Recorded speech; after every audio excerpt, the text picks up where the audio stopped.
We've been working on writing introductions. So here's the writing prompt that I've been working with. I've marked it up, which I think is a really good idea. You want to mark up your prompt. So I know the ideas that I'm going to use to pull to write my sentences to make up the introduction. And here's my plan. I'm going to start off with something general to activate the reader's background knowledge and get them thinking about the topic. I'm going to write about being the new kid in class. Then I'm going to introduce the title of the book, the author, and the character, and finally lead into my claim. So here are my actual sentences. When a new student joins your class, it can change everything. Sometimes the changes are good, but sometimes those changes are bad. Either way, a new person in the classroom can make students behave differently. So a couple things I want you to notice. I'm writing about the topic in general in a way that anybody can connect to it, even if you haven't read the book. I've also written more than one sentence, and that's a good idea too. I shouldn't feel the need to try to cram everything into one sentence.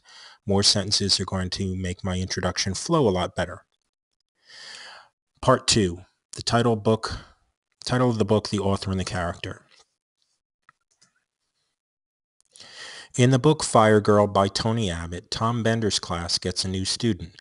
Jessica Feeney joins the class, and her physical appearance makes people react differently, and the class definitely changes. Okay, so I've kind of made my shift here. I'm still talking about a class getting a new student, but I'm talking about a specific one. I've given the title and the author and the character's name, because when I'm writing, I have to assume that my reader hasn't read the book. So I want to give them that background knowledge. So I've gotten from general to being more specific. Now I can finally lead into my claim.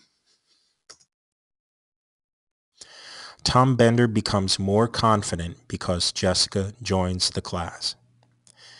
So this clearly lets the reader know that I'm going to talk about how Tom becomes confident. And if I say he becomes more confident, then I have to kind of talk about how he was before Jessica joins the class.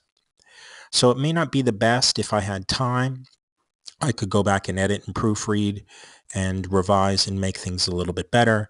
But if I'm stuck, or if this is a timed writing situation, I don't want writing an introduction to stop me from writing about the book and getting into the body of the essay. So hopefully these videos helped you to figure out some strategies to use when you're stuck with writing introductions.